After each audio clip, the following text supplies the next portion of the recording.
Rain battered the rusted roof of the safe house tucked deep in the Congolese forest. Tunde sat hunched over a makeshift workstation, illuminated only by candlelight and the occasional lightning flash. Obaisai stood guard at the door while Sifa mixed herbs in a clay bowl, murmuring incantations to silence the mask's psychic pull. A battered laptop blinked to life as Tunde loaded footage from the lab. There were files, names, biometric scans, all tied to African elites and foreign corporations using the mask's ancestral resonance for memory manipulation. Among them, Ifeoma's voice log before her death, whispering, "They're building an empire of ghosts." Tunde stared at the screen, heart hammering. He knew what had to come next. The world needed to see this. But how do you expose a conspiracy guarded by something that watches through memory itself? They contacted a trusted hacker journalist in Nairobi, Ayo, an old ally from Tunde's university days, using a scrambled satellite connection.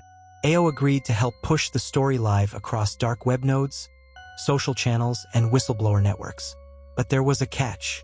They needed to transmit from a relay tower within a defunct UN outpost near the Rwenzori border, an area now crawling with mercenaries and strange electromagnetic anomalies, likely drawn to the mask's influence. Despite the risk, the trio prepared for the journey.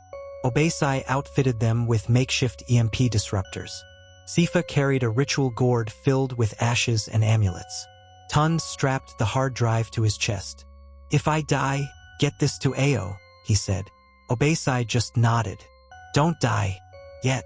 The jungle grew thicker, the silence more unnatural, the deeper they traveled. Birds didn't sing. The trees whispered. Sifa warned that the mask was no longer hunting. It was guiding. On the way, they were ambushed. A militia, faces masked, opened fire. But they weren't after the trio. They were after the mask's presence. During the gunfight, one attacker screamed and clawed at his own eyes before dropping dead.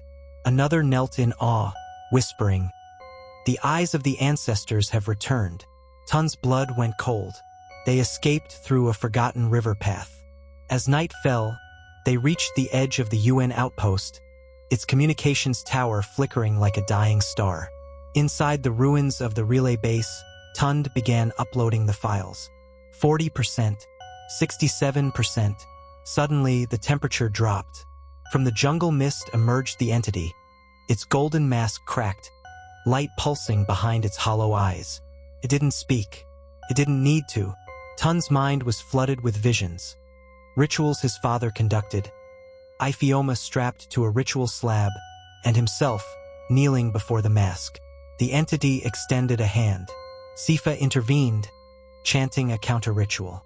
Obaisai fired rounds, each echo swallowed by the entity's presence. The mask's power cracked the ground, but the upload hit 100%. Tunde, tears streaming, stared down the entity and whispered, "Now the world remembers too." The video went live. It spread faster than anyone could suppress. Across phones and screens in Lagos, Nairobi, Johannesburg, and London, the footage played of test chambers of ancestral possession of elite corruption. Of the truth, governments denied it, corporations buried it, but millions saw it. In the safe house days later, Obaisai quietly patched up his wounds. Sifa planted protective sigils at every corner. Tunde, still haunted, looked out the window and said, "This isn't over." The Mask of Ile-Ife had been exposed, but not destroyed. Somewhere in the ruins, beneath the soil of a continent stitched with blood and memory, it was watching. And Tunde knew this was just the beginning.